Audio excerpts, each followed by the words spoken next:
Episode 18.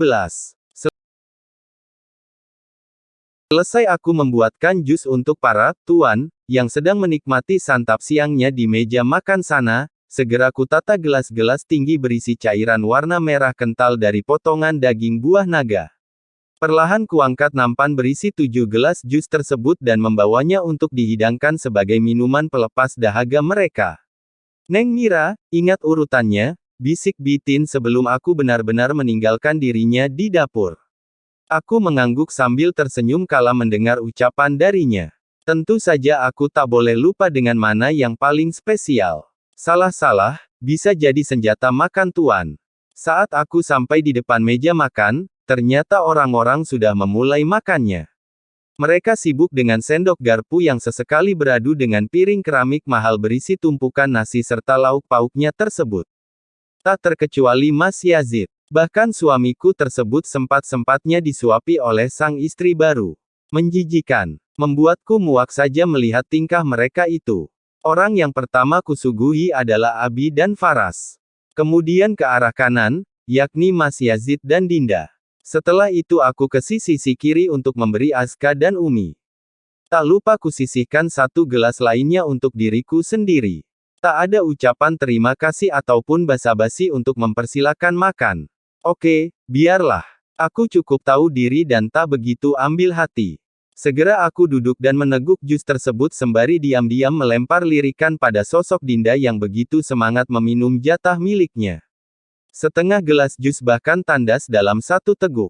Ah, enak sekali jusmu, Mbak. Mulai besok, setiap pagi tolong buatkan jus untuk sarapan, ya. Dinda tersenyum manis padaku sembari mengelap pinggiran bibirnya. Jangan ditanya betapa muak aku padanya. Sangat-sangat muak bahkan. Din, kamu juga bisa membuatnya sendiri. Jangan selalu menyuruh Mira. Mas Yazid akhirnya bersuara. Lelaki itu menatap istri barunya dengan takut-takut. Ada getar tak nyaman hati dari intonasi suara pria yang kini rambutnya telah dipangkas rapi dan pendek tersebut. Memangnya salah kalau aku minta buatkan Mbak Mira? Bukankah itu memang tugasnya di sini? Enteng sekali Dinda berkata. Oh, ternyata memang benar. Aku ini tak ubahnya hanya dianggap sebagai jongos oleh perempuan menyebalkan tersebut.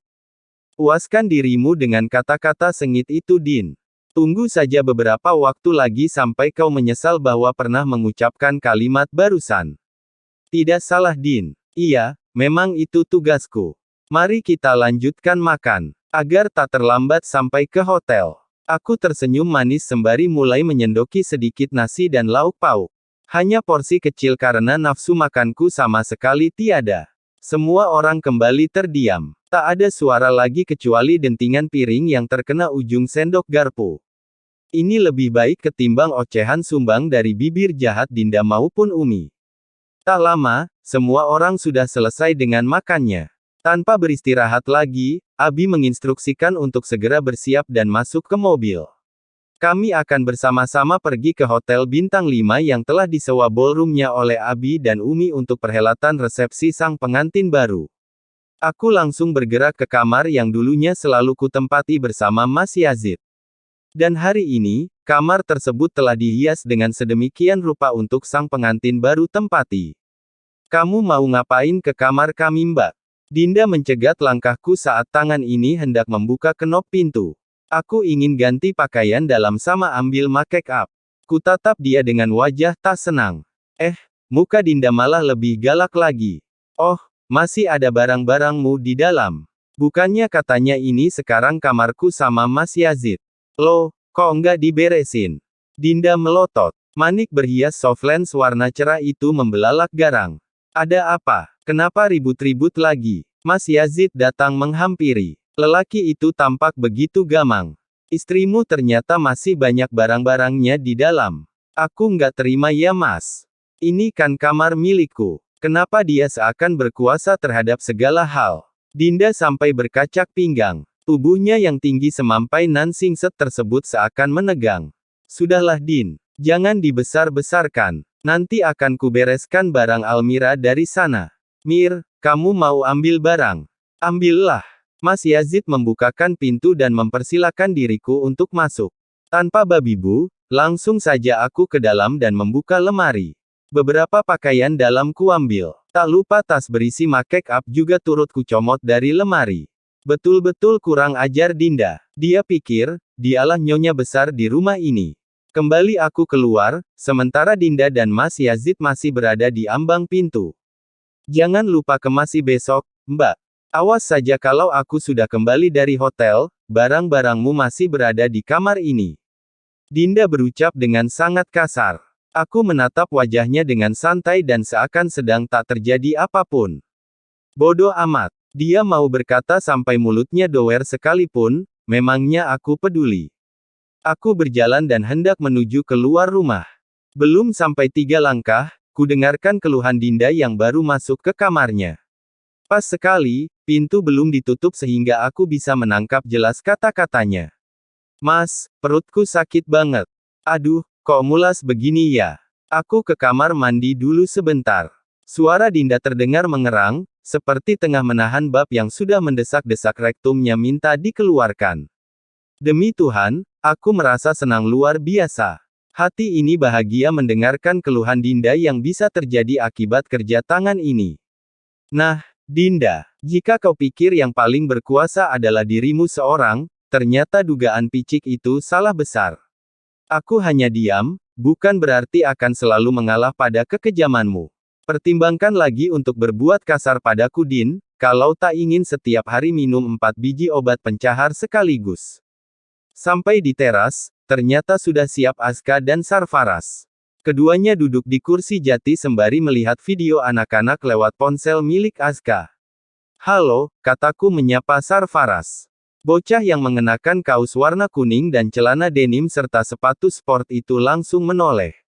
Mata bulatnya berbinar menatapku. Dia langsung merentangkan tangan, minta digendong ternyata. Bunda, ucapnya ceria. Anak ini ternyata sudah semakin akrab dan lengket padaku. Semoga kehadirannya bisa menjadi pengobat luka dalam hidupku. Iya sini, gendong sebentar. Langsung kurai bocah tersebut dari pangkuan Aska. Bobotnya lumayan berat, mungkin sekitar 20 kilogram. Namun, tetap kugendong Sarfaraz dan membawanya ke halaman yang kini sudah dibereskan dari tumpukan kursi dan sampah sisa makanan pesta. Faraz, kita mau jalan-jalan loh. Faraz mau ikut Bunda atau Mama Dinda? Tanyaku sembari menurunkan bocah itu. Sama Bunda, Mama jahat. Sarfaraz cemberut. Rambut tebal lurus miliknya disibak dengan tangan montok itu. Gayanya sangat menggemaskan sekali. Namun, ada luka yang tersirat dari kata-katanya barusan. Jahat kenapa? Tanyaku sembari berjongkok. Mama nggak sayang sama aku. Mama nggak pernah ajak main. Nggak mau jalan sama-sama. Ada kekecewaan di mata Sarfaraz. Aku mengerti akan hal itu. Oke, mulai sekarang sama Bunda aja ya. Kelus pipi tembamnya. Bocah berwajah bulat dengan pipi kemerah-merahan itu mengangguk sembari melingkarkan tangannya ke leher.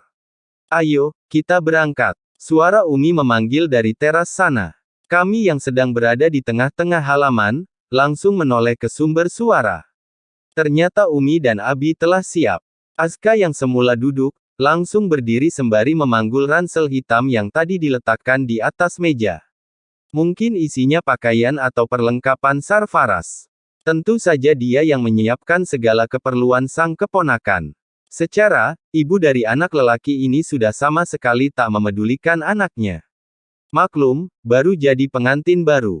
Anak kandung pun sanggup untuk dilupakan.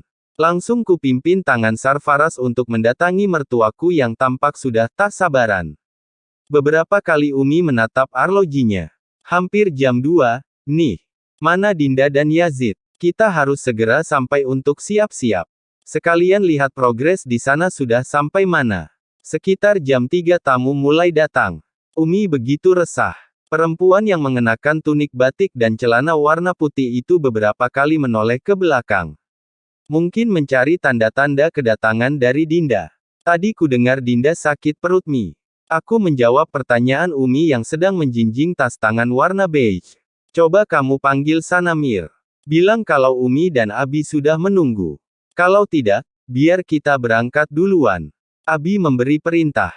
Lelaki yang tampil rapi dengan kemeja lengan panjang yang dimasukkan ke dalam tersebut tampak melipat kedua tangan di depan dada. Wajahnya terlihat begitu bosan. Aku mengangguk. Segera kakiku melangkah kembali ke dalam untuk memanggil Dinda dan Mas Yazid. Ku ketuk pintu kamar mereka beberapa kali sembari menyebut nama pasutri baru itu. Pintu kamar terbuka. Mas Yazid muncul dan menatapku dengan muka cemas. Dinda bolak-balik kamar mandi terus mir. Diare kayaknya, ucap Mas Yazid sembari meremas rambutnya sendiri. Umi dan Abi sudah menunggu Mas. Mereka terlihat sudah gelisah di depan. Katanya jam 3 acara sudah mau dimulai. Mendengar itu, Mas Yazid langsung masuk. Kulihat dia menggedor pintu kamar mandi yang terdapat di pojok kiri ruangan. Din, udah belum? Umi sama Abi sudah menunggu. Ayo cepat. Kamu ngerti sakit perut nggak sih? Tanda seru petik 2. Dinda berteriak dari dalam. Gema suaranya terdengar nyaring hingga keluar. Ingin tertawa rasanya, tapi takut dosa. Kasihan kamu Din. Karena mulut, tubuh binasa. Semoga kamu sekalian dehidrasi dan pingsan saat berada di pelaminan nanti. Tak lama setelah bunyi teriakan itu, Dinda keluar dari kamar mandi dan membanting pintu dengan keras. Aku semakin senang dengan kondisi ini. Ayo Din, lebih emosi lagi. Semoga acara kalian hancur berantakan seperti remuknya perasaanku saat ini. Aku tuh sedang sakit Mas. Masa kalian nggak ngerti? Kulihat dari depan pintu sini, Dinda mengamuk dengan kacak pinggang yang begitu berlagak. Aku cuma menyampaikan pesan Din. Kenapa kamu malah emosi? Umi dan Abi yang menunggu di depan. Mas Yazid tak kalah kerasnya. Suaranya ikut meninggi. Hati ini semakin senang. Bahagia yang tak terkira. Kuharap semoga ada baku hantam setelah ini. Agar Dinda tahu betapa keras hidup di istana milik Umi dan Abi. Hah, dasar. Dinda menabrak tubuh Mas Yazid. Kulihat perempuan itu menyambar tasnya yang terletak di atas meja kerja dekat ranjang. Berjalan laju perempuan itu dengan wajah yang gusar. Apa lihat-lihat? Tanyanya sembari melotot ke arahku. Aku cuma diam, enggan menjawab. Segera aku minggir dan memberi jalan padanya. Kutatap punggung Dinda yang semakin menjauh. Sepertinya dia akan mengamuk pada mertuanya di depan sana. Capek aku mir. Mas Yazid mengeluh dengan wajah lelahnya. Lelaki itu mengacak-acak rambutnya sendiri. Dia benar-benar tersiksa secara batin sepertinya. Silakan nikmati pilihan orang tuamu Mas. Sabar Mas. Ayo, kita ke depan. Kugandeng suamiku dengan penuh rasa sayang. Lelaki itu menurut dan berjalan di sampingku dengan gontai. Kasihan Mas Yazid sebenarnya. Semoga kita bisa segera lepas dari belenggu ini ya Mas. Kala sampai di teras, bukan main kagetnya aku. Ternyata, Dinda dan Umi sudah saling adu mulut. Keduanya berhadap-hadapan dengan wajah yang sama-sama merah padam. Aku ini sedang sakit, Mi. Diare. Berulang kali bolak-balik ke kamar mandi. Apa Umi tidak bisa sabar? Keras sekali suara Dinda. Nyaring memekik. Hingga Azka tak enak hati dan segera menjauhkan Sarfaraz dari mereka. Hei, Dinda. Kamu ini semakin berani ya. Terus-terusan melawan sama orang tua. Kamu pikir Umi bakal terima kamu lawan terus seperti ini? Suaramu bahkan nyaring terdengar sampai ke jalan raya sana.